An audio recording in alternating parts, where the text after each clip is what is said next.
ഒരു 1500 വരാണ്ടല്ലോ. ചോദിക്കണമെന്ന് വിചാരിച്ചാ. പിടി എണ്ണ ഉണ്ടാ. ഇത് സംഭവിക്കുന്നല്ലോ. എന്നാ കണ്ടു സംഭവം.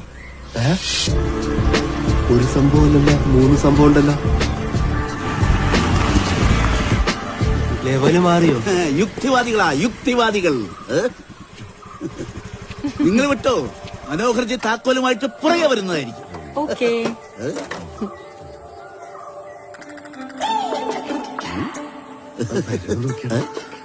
ഭൂതം പ്രേതം പിശാച് ചാത്തൻ മറുത യക്ഷി കല്യാണം താലി അമ്മായിയപ്പൻ അമ്മായിയമ്മ ഈ വക യാതൊരു ഐറ്റംസിലും അവർക്ക് വിശ്വാസം. ആകപ്പാടെ വിശ്വാസമുള്ളത് 2 ഐറ്റംസിലാണ്. അൽഫാമിലും ഷവർമയിലും ആയിരിക്കും അല്ലേ? ആ പുറകെ പോയവളുമാരെ കണ്ടപ്പോ പിടികിട്ടി കാണും. ഉക്രൈനികളാ ഉക്രൈനികൾ. ഉക്രൈൻ ഡോക്ടേഴ്സ് നമ്മുടെ താലൂക്ക് ആശുപത്രിയിലെ അപ്രന്റീസ്ഷിപ്പിന് വന്നവരാ. നമ്മുടെ തട്ട രതീഷിന്റെ വലയിൽ ആദ്യം ചെന്ന് വീണത്. ആ വലയടർത്തി ഞാൻ അവരെ ഇങ്ങനെ രക്ഷിച്ചു.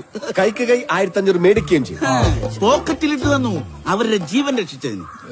രതീഷേ നമ്മുടെ രാജന്റെ വടക്കേലെ രാജന്റെ വീട് കൊണ്ട് കാണിച്ചു കൊടുത്ത. അവൻ ഫോൺ ചെയ്യാൻ പോയ തക്കത്തിന് അവിടെ രാജവെമ്പാല കയറിയ കാര്യം ഞാൻ ഇവരോട് പറഞ്ഞു. രാജവെമ്പാലെ ഞങ്ങൾ അറിഞ്ഞില്ലല്ലോ. വളരെ രഹസ്യമായിട്ടല്ലേ കയറിയത്.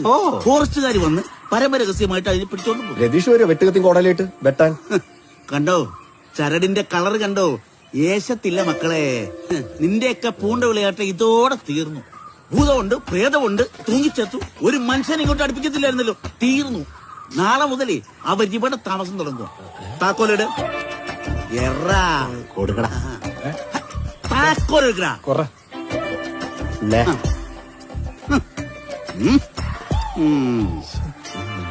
എന്താവും എന്തോ. ഇവന്മാരെന്നെ കണ്ട ഭയങ്കര സ്നേഹമാണ്. ചെക്കന്മാരെങ്ങനെയുണ്ട് ചേട്ടാ? മിടുക്കന്മാരില്ലേ, ഒരു ദുസ്വഭാവം. ബോട്ടിൽ മേടിച്ചോണ്ട് തരാൻ പറഞ്ഞാൽ തരുവോ? മേടിക്കും, പക്ഷെ തരുവോന്ന് വലിയ ഉറപ്പൊന്നുമില്ല. അല്ലെങ്കിൽ തന്നെ കുപ്പിയുടെ കാര്യമൊക്കെ ഞാൻ നോക്കിയാ പോരെ. ഞങ്ങൾക്ക് ഉറപ്പില്ല. എന്നാ പിടിക്ക്, തുറന്നു കയറിക്ക്. പിന്നെ കുപ്പിയൊക്കെ വെക്കാനേ അകത്ത് വേറെ റൂമുണ്ട്. കുപ്പിയൊക്കെ വെക്കാനേ ഞങ്ങളുടെ 3 മുറിയുണ്ട്. ഞങ്ങൾ നോക്കിക്കോളാം. ആയിക്കോട്ടെ, കയറിക്കോ.